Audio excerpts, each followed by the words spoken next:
കർത്താവിന് മഹത്വം. വിവിധ സ്ഥലങ്ങളിലായി എന്നെ ശ്രദ്ധിക്കുന്ന എല്ലാ ബഹുമാന്യ ശ്രോതാക്കളെയും സങ്കീർത്തന പുസ്തകം 55-ാം സങ്കീർത്തനത്തിൻ്റെ 16 മുതൽ 21 വരെയുള്ള വാക്യങ്ങളുടെ പഠനത്തിലേക്ക് സ്വാഗതം ചെയ്യുന്നു. കഴിഞ്ഞ ദിവസം 9 മുതൽ 15 വരെയുള്ള വാക്യങ്ങളാണ് ഇതേ സങ്കീർത്തനത്തെ നാം പഠിച്ചത്. ഇന്നിപ്പോൾ നമ്മൾ പഠിക്കാൻ പോകുന്നത് ഈ സങ്കീർത്തന ഭാഗത്തിൻ്റെ 16 മുതൽ 21 വരെയുള്ള വാക്യങ്ങളാണ്. ഈ വാക്യങ്ങളിൽ ദാവീദ് ജീവിതത്തിൻ്റെ മാറ്റങ്ങളിലൂടെ ചില ആത്മീക പാഠങ്ങൾ പഠിക്കുകയാണ്. നമ്മുടെ ആരുടെയും ജീവിതത്തിൽ മാറ്റങ്ങൾ നമ്മൾ ഇഷ്ടപ്പെടുന്നവരല്ല. ഉദാഹരണമായി പറഞ്ഞു കഴിഞ്ഞാൽ, സുഖസുഷുപ്തിയോടുകൂടി ജീവിക്കുന്ന ഒരു ജീവിതശൈലിയിൽ പെട്ടെന്ന് നമുക്കൊരു മാറ്റമുണ്ടായാൽ ആ മാറ്റം ഉൾക്കൊള്ളാൻ നമുക്ക് സാധിക്കുകയില്ല. നല്ല ഉന്നതമായ സ്ഥാനത്ത് ജോലി ചെയ്തുകൊണ്ടിരിക്കുന്ന ആളുകൾക്ക് പെട്ടെന്ന് അവർക്ക് അതിൽ നിന്ന് ആ തസ്തികയിൽ നിന്ന് മാറ്റമുണ്ടായാൽ ആ മാറ്റത്തെ ഉൾക്കൊള്ളാനായിട്ട് അവർക്ക് സാധിക്കുകയില്ല. അതുപോലെ ഒരു പ്രത്യേക കമ്പനിയിലോ സ്ഥലത്തോ ജോലി ചെയ്യുന്ന ആളുകൾ അവരെ വേഗത്തിൽ മറ്റൊരു സ്ഥലത്തേക്ക് അവരെ സ്ഥലം മാറ്റിയാൽ ആ മാറ്റം അവരെ ഇഷ്ടപ്പെടുകയില്ല. പൊതുവെ മാറ്റങ്ങൾ ഇഷ്ടപ്പെടാത്ത അല്ലെങ്കിൽ മാറ്റങ്ങളെ അപ്രീഷിയേറ്റ് ചെയ്യാത്ത ഒരു സ്വഭാവ പ്രകൃതിയാണ് എനിക്ക് നിങ്ങൾക്കുള്ളത്. എന്നാൽ ഇവിടെ ദാവീദ് തൻ്റെ ജീവിതത്തിൽ ചില മാറ്റങ്ങളുണ്ടായി. ആ മാറ്റങ്ങൾ കൂടി അവൻ ചില പാഠങ്ങൾ പഠിക്കാൻ അവന് ഇടയായി തീർന്നു. ഇവിടെ നമ്മൾ വായിക്കുന്നത് അവൻ്റെ ജീവിതത്തിലെ ഏറ്റവും അവൻ അറിയാവുന്ന, അവനെ ഉത്തമമായി സ്നേഹിക്കുന്നു എന്ന അവന് ബോധ്യതയുള്ള ചില ആളുകൾ അവൻ്റെ എതിരാളികളായി മാറി. എന്ന് പറഞ്ഞാൽ ആ സ്നേഹിതർ ശത്രുക്കളായി മാറി. എല്ലാ കാലത്തും നമ്മെ സ്നേഹിക്കുന്ന ആളുകൾ നമ്മുടെ സ്നേഹിതരായി ഇരിക്കണം എന്ന് നിർബന്ധമില്ല. പല ആളുകളും അതിന് പല നിലയിൽ വ്യത്യസ്തമായ നിലയിൽ പ്രതികരിക്കുകയും ഇടപെടുകയും ചെയ്യുന്ന ആളുകളാണ്. അപ്പോൾ ഇങ്ങനെ മാറ്റങ്ങൾ ഉണ്ടായിക്കഴിഞ്ഞപ്പോൾ ദാവീദ് എന്ത് ചെയ്തു എന്നാണ് ഇവിടെ ഈ സങ്കീർത്തന ഭാഗത്തൂടെ ഞാൻ പറയാൻ ആഗ്രഹിക്കുന്നത്. ആദ്യമായി അതിൻ്റെ 16ഉം 17ഉം വാക്യങ്ങൾ ഞാൻ വായിക്കുന്നു. 16ഉം 17ഉം വാക്യങ്ങൾ നാം വായിക്കുന്നത് ഇങ്ങനെയാണ്: ഞാനോ ദൈവത്തെ വിളിച്ചപേക്ഷിക്കും, യഹോവ എന്നെ രക്ഷിക്കും. ഞാൻ വൈകുന്നേരത്തും കാലത്തും ഉച്ചയ്ക്കും സങ്കടം ബോധിപ്പിച്ച കരയും അവൻ എൻ്റെ പ്രാർത്ഥന കേൾക്കും. വാസ്തവത്തില് 3 കാര്യങ്ങളാണ് ദാവീദിന്റെ ഉത്തമരായ സ്നേഹിതന്മാർ തന്നെ തള്ളിപ്പറയുകയും അവർ തനിക്ക് വിരോധമായി തിരികുകയും അന്നവരെ ഉണ്ടായിരുന്ന അവന്റെ സൗഹൃദത്തിൽ നിന്ന് അവനോട് നേരെ വിപരീതമായി ഇടപെടുകയും ചെയ്തപ്പോൾ അവൻ ദൈവസ്ഥലം ചെയ്തത്. ഒന്ന്, he called upon the Lord. അവൻ തന്റെ സങ്കടം ദൈവത്തോട് അറിയിച്ചു, ദൈവത്തെ അവൻ വിളിച്ചപേക്ഷിച്ചു. അതാണ് ഈ 16ഉം 17ഉം വാക്കിൽ നാം വായിക്കുന്നത്. വാസ്തവത്തില് ദാവീദ് ഒരു സ്ഥിരമായി ദൈവസന്നിധിയിൽ ക്രമമായി പ്രാർത്ഥിക്കുന്ന ഒരു വ്യക്തിയായിരുന്നു. ഞാനിങ്ങനെ ചിന്തിച്ചിട്ടുണ്ട്, ഇത്ര വലിയ രാജ്യഭാരം ഏറ്റെടുത്ത് ഇസ്രായേലിനെ ഭരിക്കുന്ന ഈ വലിയ മനുഷ്യൻ ഇത്രമാത്രം സങ്കീർത്തനം എഴുതാനും ഇത്രമാത്രം ദൈവസന്നിധിയിൽ പ്രാർത്ഥനയിൽ സമയം ചെലവഴിക്കാനും എപ്പോഴവന് സാവകാശം കിട്ടി, എങ്ങനെ അവനത് മാനേജ് ചെയ്തു എന്ന് ഞാൻ ചിന്തിക്കാറുണ്ട്. അവന്റെ ജീവിതത്തില് അവന്റെ സ്നേഹിതന്മാർ മാറിയപ്പോൾ അവൻ എന്ത് ചെയ്തില്ല, പരാതിപ്പെട്ടില്ല. അവൻ ദൈവസന്നിധിയിൽ അവരെ ഓർത്ത് തന്റെ സങ്കടം കർത്താവിനോട് ബോധിപ്പിച്ചു. നമ്മുടെയൊക്കെ ജീവിതത്തിൽ ധാരാളം സ്നേഹിതന്മാർ വന്നും വരികയും പോവുകയും ചെയ്യാറുണ്ട്. ചിലർ അപ്രതീക്ഷിതമായ ജീവിത പടകിലേക്ക് വരികയും കുറെ കാലം നമ്മോടൊത്ത് യാത്ര ചെയ്യുകയും ചെയ്തവരാണ്. ഇടക്കാലത്ത് അവർ ഇറങ്ങിപ്പോകാറുണ്ട്. ഒരു കാരണവും കൂടാതെ നമ്മളെ സ്നേഹിക്കുന്ന ചില ആളുകൾ നമ്മളുടെ സൗഹൃദം അവസാനിപ്പിച്ച് അത് അവരെന്നേക്കുമായി നമ്മൾ നിന്ന് അകന്നു പോകാറുണ്ട്. സൗഹൃദവും ബന്ധങ്ങളും ഒന്നും എല്ലാ കാലവും ഒരുപോലെ തുടരും എന്ന് പറയാൻ യാതൊരു നിർവാഹവുമില്ല. കാരണം ചിലര് ജീവിതത്തിൽ വന്നു കയറും, ചിലര് ഇടയ്ക്ക് ഇറങ്ങിപ്പോകും. ഒരു ട്രെയിൻ യാത്രയോടാണ് ഒരു ക്രിസ്തീയ വിശ്വാസിയുടെ ജീവിതയാത്രയെ ഉപമിക്കാൻ സാധിക്കുക. ഒരു ട്രെയിന് ഉദാഹരണം പറഞ്ഞാൽ, ഇവിടുന്ന് ഡൽഹി വരെ പോകുന്ന ട്രെയിൻ, ചെങ്ങന്നൂർ മുതൽ ഡൽഹി വരെ പോകുന്ന ട്രെയിൻ, അത് 2-3 ദിവസം യാത്ര ചെയ്തതാണ്. അതാത് സ്റ്റേഷനിൽ ബുക്ക് ചെയ്തിട്ടുള്ള ആളുകൾ കയറും. ചില ആളുകൾ നമ്മുടെ സമീപത്തുള്ള ബർത്തിലും നമ്മോട് കൂടെയും ഒക്കെ ആയിരിക്കും. അവർ നമ്മളെ പരിചയപ്പെടും, നാം അവരെ പരിചയപ്പെടും, അവരുമായി ദീർഘസമയം സംസാരിക്കും. കുറെ മണിക്കൂറുകൾക്കോ ഒരു ദിവസത്തേക്കോ 1.5 ദിവസത്തേക്കോ അവർ നമ്മുടെ സ്നേഹിതരായി ഒന്നിച്ച് ഇടപെടും. ചായ വാങ്ങിച്ചാൽ നമുക്ക് വാങ്ങിത്തരും. അവർ ആഹാരം കഴിയുമ്പോൾ കഴിച്ചോ നമ്മോട് ചോദിക്കും. നമ്മളെക്കുറിച്ചുള്ള കരുതലൊക്കെ അവർക്ക് ഉണ്ടായിരിക്കും. മുൻപരിചയങ്ങളൊന്നും ഉള്ള ആളുകളല്ല. പക്ഷേ അവരുടെ ലക്ഷ്യസ്ഥാനം ചെല്ലുമ്പോൾ അവരിറങ്ങി അങ്ങ് പോകും. പിന്നെ നമുക്ക് ഡൽഹിയിൽ ഇറങ്ങണമെങ്കിൽ ചില സമയത്ത് ലാസ്റ്റ് സ്റ്റോപ്പിന്റെ ഇപ്പുറത്തെ സ്റ്റോപ്പിൽ നല്ലൊരു കൂട്ടം ആൾക്കാർ ഇറങ്ങും. ഏറ്റവും ഒടുവിലായി നമ്മളും ചെന്ന് അവിടെ ഇറങ്ങും. 1, 2, 3 പേര് മാത്രമേ അവസാനം വരെ നമ്മുടെ കൂടെ ഉണ്ടായിരിക്കുകയുള്ളൂ. ഇവിടെ ഞാൻ പറയുന്നത് ചോദിച്ചു കഴിഞ്ഞാൽ, എല്ലാ സ്നേഹിതരും എല്ലാ കാലവും നമുക്ക് അനുകൂലമായി നിൽക്കുകയില്ല. എല്ലാ സ്നേഹിതരും എല്ലാ കാലത്തും നമുക്ക് സഹായമായി ഇരിക്കുകയില്ല. അപ്പൊ അങ്ങനെയുള്ള വേദനാജന്യമായ അനുഭവം ഉണ്ടായപ്പോൾ ദാവീദ് എന്ത് ചെയ്തു? തന്റെ സങ്കടം ദൈവത്തോട് പറഞ്ഞു. അവൻ പറയുന്നത്, ഞാനോ ദൈവത്തെ വിളിച്ചപേക്ഷിക്കും, യഹോവ എന്ന് രക്ഷിക്കും. ഞാൻ വൈകുന്നേരത്തും കാലത്തും ഉച്ചയ്ക്കും സങ്കടം ബോധിപ്പിച്ച് കരയും. ദിവസം 3 പ്രാവശ്യം കുറഞ്ഞത് പ്രാർത്ഥിക്കുന്ന മനുഷ്യനായിരുന്നു ദൈവത്തിന്റെ ദാസനായിരുന്ന ദാവീദ്. അപ്പൊ ഒന്നാമത്തെ വിഷയം, ഈ തന്റെ സ്നേഹിതന്മാരെ തന്നിൽ നിന്ന് മാറ്റപ്പെടുകയും ഒരു മാറ്റപ്പെട്ട ജീവിതശൈലി ഉൾക്കൊള്ളേണ്ട അനിവാര്യത തന്റെ ജീവിതത്തിൽ ഉണ്ടാവുകയും ചെയ്തപ്പോൾ ദാവീദ് ചെയ്ത 3 കാര്യങ്ങൾ. ഒന്നാമത്തെ കാര്യം, ഈ കോൾഡ് അപ്പോൺ ഗോഡ്, ദൈവത്തെ വിളിച്ചപേക്ഷിച്ചു എന്നുള്ളതാണ്.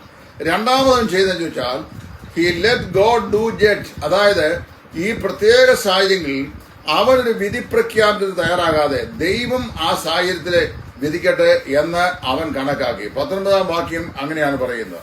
19-ാം വാക്യം നമ്മൾ വായിക്കുമ്പോൾ, പുരാതനമേ ദൈവം കേട്ടവർക്ക് ഉത്തരമരുളും, പുരാതനമേ സിംഹാസനായവൻ തന്നെ എന്ന് പറഞ്ഞു കഴിഞ്ഞാൽ ദൈവം എന്റെ പ്രാർത്ഥന കേട്ട് അവർക്ക് ഉത്തരമരുളും. ഏത്?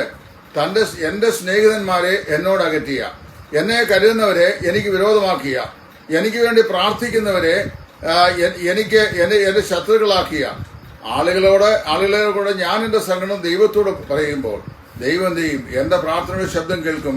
പുരാതനമേ സിംഹാസനായവൻ അവൻ തന്നെ എനിക്ക് വേണ്ടി കാര്യങ്ങളെ ചെയ്യും. അത് വളരെ ശ്രദ്ധേയമായ കാര്യമാണ്. ദാവീദ് ദൈവം അവന്റെ പ്രശ്നങ്ങളെ പരിഹരിക്കും എന്ന് ദാവീദ് വിശ്വസിച്ചു. നമ്മുടെ ജീവിതത്തിലൊക്കെ ധാരാളം പ്രശ്നങ്ങളുണ്ട്. ഓരോരുത്തരുടെയും പ്രശ്നങ്ങൾക്ക് വൈവിധ്യതയുണ്ട്. ഞാൻ ഇതിനു മുമ്പും പല പ്രാവശ്യം സൂചിപ്പിച്ചതാണ്. എന്റെ പ്രശ്നമായിരിക്കില്ല നിങ്ങളുടെ പ്രശ്നം, നിങ്ങളുടെ പ്രശ്നമായിരിക്കില്ല വേറൊരാളുടെ പ്രശ്നം. ഒരു പ്രശ്നവുമില്ലാത്ത ഒരു മനുഷ്യനും ഒരു വിശ്വാസിയും ഈ ഭൂമിയിലില്ല. ചില ആളുകൾക്ക് ഭാര്യമാരെ കൊണ്ട് പ്രശ്നം, ചിലർക്ക് ഭർത്താക്കന്മാരെ കൊണ്ട് പ്രശ്നം, ചിലർക്ക് സഹോദരങ്ങളെ കൊണ്ട് പ്രശ്നം, ചിലർക്ക് സഭാവിശ്വാസികളായ കൂട്ടുവിശ്വാസികളെ കൊണ്ട് പ്രശ്നം, ചിലർക്ക് മക്കളെ കൊണ്ട് പ്രശ്നം, ചിലർക്ക് മരുമക്കളെ കൊണ്ട് പ്രശ്നം, ചിലർക്ക് ബന്ധുക്കാരെ കൊണ്ട് പ്രശ്നം. അങ്ങനെ ജീവിതത്തിന്റെ എല്ലാ വഴികളിലും ഏതെങ്കിലും നിലയുള്ള പ്രശ്നങ്ങളുള്ള ധാരാളം ആളുകളെ നമുക്ക് കാണാൻ കഴിയും. But David believe that God would resolve his problem. അവന്റെ പ്രശ്നങ്ങളെ ദൈവം പരിഹരിക്കും എന്ന് ദാവീദ് പൂർണ്ണമായി വിശ്വസിച്ചു. നമ്മളും അങ്ങനെ തന്നെ ചെയ്യണം. നമ്മുടെ പ്രശ്നങ്ങളെ എല്ലാം പരിഹരിക്കാൻ നമ്മുടെ ഒരു സ്നേഹിതന്മാർക്കും കഴിയുകയില്ല. നമ്മുടെ ഭാരങ്ങളെ എല്ലാം ചുമക്കാൻ നമ്മുടെ ഒരു സുഹൃത്തുക്കളും സാധിക്കുകയില്ല. നമ്മുടെ ആവശ്യങ്ങളെല്ലാം നിവർത്തിച്ചു തരുവാൻ നാം ആശ്രയിക്കുന്ന അല്ലെങ്കിൽ വിശ്വസിക്കുന്ന ആർക്കും സദാകാലവും സാധിക്കുകയില്ല. കുറെ കാലത്തേക്ക് അവരൊക്കെ നമുക്കൊരു ആശ്വാസമായിരിക്കും.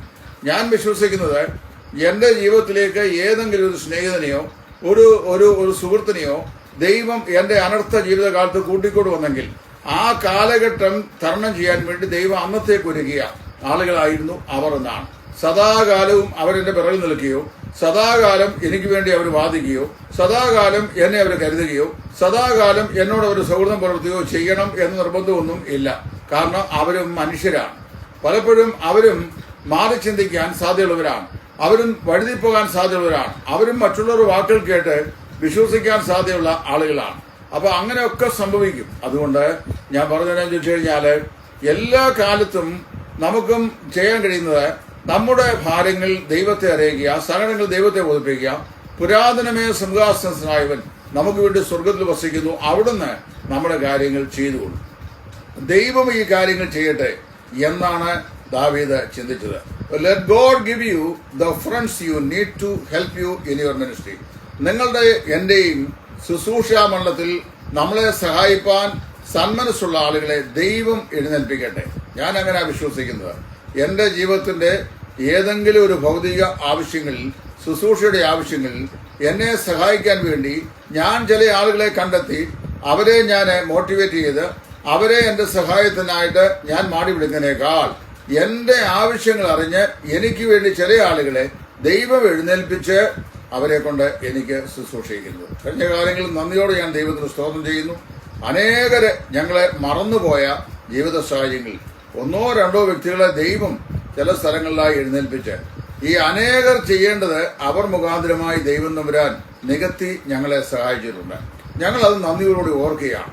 അവരെ വാസ്തവത്തിൽ അവരിൽ ഞങ്ങളൊന്നും പ്രതീക്ഷിച്ചല്ല. എന്നാൽ ദൈവം അവരെ ഉണർത്തിച്ചു എന്ന് പറഞ്ഞു കഴിഞ്ഞാൽ, ഒരു മനുഷ്യന്റെ ജീവിത ആവശ്യങ്ങൾ ഒരുവന്റെ വഴിയിൽ യഹോവയ്ക്ക് പ്രസാദം തോന്നുമ്പോൾ യഹോവ അവന്റെ ശത്രുക്കളെയും അവരോട് നിരപ്പിക്കുന്നു. തിരുവഴുത്തിൽ വായിക്കുന്നു.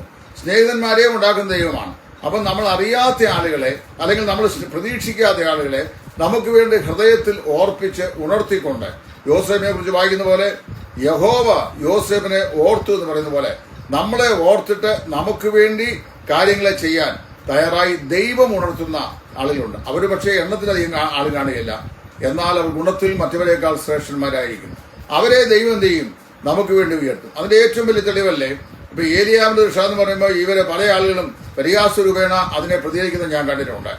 ഈ ഇസ്രായേലില് ധാരാളം വിധവമാരുണ്ട്, പക്ഷെ ഒരു വിധവയിടക്കിലേക്ക് പ്രവാചകൻ ദൈവം അയച്ചുള്ളൂ. അവിടെ ധാരാളം ധനവാന്മാരായ ആളുകളുണ്ട്, അവരെ ആരെയും ഉണർത്തിയിട്ട് ഇന്ന ആളിനെ ഒന്ന് സഹായിക്കണം, ഏലിയാവിനെ ഞാൻ ഇന്നടുത്ത് കൊണ്ട് വിടുകയാണ്, ഒന്ന് ഹെൽപ്പ് ചെയ്യണമെന്ന് പറഞ്ഞില്ല. ഒരു ദരിദ്രയായ വിധവയുടെ അടുക്കിലേക്ക് ദൈവം അയച്ചു. അവളെ ദൈവം അതിനായി ഉണർത്തി. അവളുടെ കലത്തിൽ ദൈവം ഈ പ്രവാചകന് അവർക്കും വേണ്ടിയുള്ള പ്രൊവിഷൻ നൽകി. ഇതാണ് ദൈവത്തിന്റെ വഴി എന്ന് പറയുന്നത്. യഹോവയുടെ വഴി തികവുള്ളത് ആകുന്നു എന്ന് നാം വായിക്കുന്നു. അപ്പൊ ദൈവം നമുക്ക് നമ്മുടെ ശുശ്രൂഷയിൽ നമ്മെ സഹായിക്കാൻ, നമ്മോടുകൂടെ ചേർന്ന് നിൽക്കാൻ ഉള്ള നമ്മുടെ സ്നേഹിതരെ ദൈവം ഒരുക്കട്ടെ. നമ്മൾ ആരെയും കാൻവാസ് ചെയ്ത് ഒരുക്കേണ്ട ആവശ്യമില്ല. അങ്ങനെ നമ്മൾ മാനുഷികമായ ബുദ്ധി കൊണ്ടോ നമ്മുടെ പ്രവൃത്തി കൊണ്ടോ ഉത്സാഹം കൊണ്ടോ മോട്ടിവേഷൻ കൊണ്ടോ ആരെയെങ്കിലുമൊക്കെ നമ്മൾ വശീകരിച്ച് ഏതെങ്കിലുമൊക്കെ നിലയിൽ നമുക്ക് വേണ്ടി ചില നന്മകളൊക്കെ ചെയ്യാനായിട്ട് ചില നമ്മൾ തന്നെ ഒരുക്കിയാൽ കുറെ കഴിയുമ്പോൾ അവർ തന്നെ അങ്ങ് കെട്ടുപോകും. എന്ന് പറഞ്ഞാൽ അവർ തന്നെ അത് നിർത്തിക്കളയും. കാരണം അറിയാമോ, നമ്മുടെ ആശ്രയം ദൈവത്തിലായിരിക്കണം. അതാണ് ദൈവത്തിന് ഇഷ്ടം. സ്വർഗസ്ഥനായ നിങ്ങളുടെ പിതാവ് നാം യാചിക്കും മുമ്പേ നിങ്ങളുടെ ആവശ്യങ്ങൾ എന്തെന്ന് അറിയുന്നു എന്ന് കർത്താവ് പറഞ്ഞു. എങ്കിലും കർത്താവ് പറഞ്ഞു, സ്വർഗസ്ഥനായ നിങ്ങളുടെ പിതാവിനോട് യാചിപ്പിൻ, അവൻ നിങ്ങൾക്ക് സമൃദ്ധിയായി നൽകുമെന്ന്. കാര്യം നമ്മൾ ദൈവത്തിന്റെ മക്കളുടെ നിലയിൽ ദൈവത്തോട് നമ്മുടെ സങ്കടം ബോധിപ്പിക്കുന്നത് ദൈവത്തിന് വളരെ പ്രസാദമാണ്, ഇഷ്ടമാണ്. ഇവിടെ നമ്മൾ വായിക്കുന്നത് ദാവീദ് എപ്രകാരം തന്നെ വിട്ടുപോയ സ്നേഹിതരെ ഉണർത്താൻ ദൈവം അതിന്റെ കയ്യിൽ തന്റെ ഭാരങ്ങളെ ഏൽപ്പിച്ചു, അതുപോലെ തന്നെ നാമും നമ്മുടെ ആവശ്യങ്ങളെ കർത്താവിന്റെ സന്നിധിയിൽ ഉണർത്തിക്കുക. ദൈവം നമുക്ക് നന്മ ചെയ്യും. ദോഷത്തിന് പകരം ദോഷവും ശകാരത്തിന് ശകലം ശകാരവും ചെയ്യാതിരിക്കുക. അപ്പൊ ഇവിടെ രണ്ട് കാര്യം ഞാൻ പറഞ്ഞു. ഒന്ന്, David called upon God, and secondly David let God to be the judge. അതായത് തന്റെ ജീവിതത്തിന്റെ ന്യായാധിപനായി ദൈവം ഇരിക്കട്ടെ എന്ന് ദാവീദ് ചോദിച്ചു. മൂന്നാമത് അവൻ ചെയ്തത്, David was determined to learn from his experience. തന്റെ ജീവിതത്തിന്റെ അനുഭവ പാഠശാലയിൽ നിന്ന് പഠിക്കാനായിട്ട് ദാവീദ് തീരുമാനിച്ചു. ഒരു മനുഷ്യന്റെ ജീവിതത്തില് കലാലയത്തിൽ പഠിക്കുന്നതിനേക്കാൾ മറ്റ് വിദ്യാഭ്യാസ സ്ഥാപനങ്ങളിൽ പഠിക്കുന്നതിനേക്കാൾ ഏറ്റവും കൂടുതൽ അനുഭവങ്ങളിൽ നിന്ന് പഠിക്കുന്നതാണ് അവനെ ഏറ്റവും വലിയ പാഠങ്ങൾ പഠിപ്പിക്കുന്നത്. ഇവിടെ നമ്മൾ വായിക്കുന്ന 19-ാം വാക്യം എന്താ വായിക്കുന്നത്?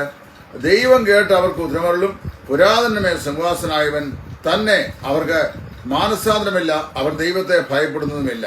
ഇപ്പൊ ദാവീദിന്റെ ഈ സ്നേഹിതന്മാർ, പിന്മാറിയ സ്നേഹിതന്മാർ, അവനോട് വളരെ കുശലം പറഞ്ഞുകൊണ്ടിരുന്ന ആളുകൾ, ഇപ്പോൾ അവനെ ഒരു വിടക്കണ്ണായി വീക്ഷിക്കുന്ന ആളുകൾ, അവരെ കുറിച്ച് പറയുകയാണ്, അവർക്ക് ഇതില്ല, they have no repentance, no fear of God. അവർക്ക് മാനസാന്തരമില്ല, ദൈവത്തെക്കുറിച്ചുള്ള ഭയവും ഇല്ല.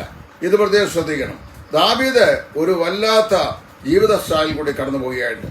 തന്റെ സ്നേഹിതന്മാരൊക്കെ തന്നെ ഉപേക്ഷിച്ചതുപോലെ, എല്ലാവരും തന്നെ കൈവിട്ടതുപോലെയുള്ള സ്റ്റൈലിൽ കൂടി അവൻ കടന്നു പോവുകയായിരുന്നു. എന്നാൽ ഇവിടെ നമ്മൾ വായിക്കുന്നത് അവരെ അങ്ങനെ പോയി അവർക്ക് വേണ്ടി പ്രാർത്ഥിച്ചെങ്കിലും അവർക്കൊരു മാനസാന്തരം ഉണ്ടായിട്ടില്ല. ഞാൻ എത്രയോ ആളുകളെ കണ്ടിട്ടുണ്ട്. സഭാ ജീവിതത്തിൽ ആത്മീയ കൂട്ടായ്മയിലൊക്കെ ഒന്നിച്ചു പോകുന്ന ചില ആളുകൾ വ്യക്തിപരമാകുന്ന വിദ്വേഷവും പകയും വിരോധവും നിമിത്തം അവർക്ക് വേണ്ടി എത്ര നമ്മൾ പ്രാർത്ഥിച്ചാലും, എത്ര പൊളൈറ്റായിട്ട് നമ്മളോട് ഇടപെട്ടാലും, നമ്മൾ അവരോട് എത്രമാത്രം ദീർഘക്ഷമയും സഹിഷ്ണുതയും കാണിച്ചാലും they have no repentance. അവർ ചെയ്യുന്ന തെറ്റിനെ കുറിച്ച് അവർക്ക് ഒരു മാനസാന്തരമില്ല. മാത്രമല്ല, മാനസാന്തരം ഇല്ലാത്തതിന്റെ കാരണം പറഞ്ഞാൽ അവർക്ക് ദൈവഭയമില്ല. യഹോവയെ ഭയപ്പെട്ട അവന്റെ വഴിയിൽ നടക്കുന്ന ഏവനും ഭാഗ്യവാൻ എന്നാണ് ദൈവനും പറയുന്നത്. അവർക്ക് ദൈവത്തെ ഭയമില്ല. ദൈവത്തെ ഭയമുണ്ടെങ്കിൽ അവരൊരിക്കലും അങ്ങനെ ചെയ്യുകയില്ല. വാസ്തവത്തിൽ എന്നറിയാമോ, ദൈവം നമ്മുടെ ജീവിതത്തിൽ മാറ്റങ്ങൾ വരുത്തുമ്പോൾ നമുക്ക് ആ മാറ്റങ്ങളിലൂടെ, ജീവിതത്തിന്റെ അനുഭവത്തിലൂടെ അനേക ആത്മീക പാഠങ്ങൾ പഠിക്കാനായിട്ട് സാധിക്കും. അതുകൊണ്ട് നമ്മൾ എന്ത് ചെയ്യണം? Let us not get so comfortable, so settled that God can't do anything new in our life. ദൈവത്തിന് ചില പുതിയ പുതിയ കാര്യങ്ങൾ നമ്മൾ ചെയ്യുവാൻ ദൈവം ആഗ്രഹിക്കുന്നു. അതിന് തടസ്സമായി ഒരിക്കലും ഞാനും നിങ്ങളും പ്രവർത്തിക്കാൻ പാടില്ല. എനിക്കിവിടെ ചൂണ്ടിക്കാണിക്കാനുള്ള പാഠം ഞാൻ ചോദിച്ചാൽ, determine to learn from difficult experiences. ഈ ജീവിതത്തിന്റെ വിഷമതകളേറിയ അനുഭവങ്ങളിൽ കൂടി എന്ത് ചെയ്യുക? പാഠങ്ങളെ പഠിക്കാനായിട്ട് ശ്രമിക്കുക. God has purpose for allowing every difficulty and problem. നമ്മുടെ ഓരോരുത്തരുടെയും ജീവിതത്തിൽ അനുവദിക്കുന്ന കടന്നു വരുന്ന എല്ലാ പ്രശ്നങ്ങൾക്കും എല്ലാ പ്രയാസങ്ങൾക്കും ദൈവത്തിന് നിശ്ചയമായും ഒരു പദ്ധതിയുണ്ട്. Let him teach you new truths and work in your life in new ways. അതായത് പുതിയ പാഠങ്ങളെ ദൈവം നമ്മെ പഠിപ്പിക്കട്ടെ, പുതിയ വഴികളിൽ കർത്താവിന്റെ കരങ്ങൾ നമ്മെ നടത്തട്ടെ. അതാണ് ഏറ്റവും സംതൃപ്തവും ആശ്വാസകരമായ അനുഭവം.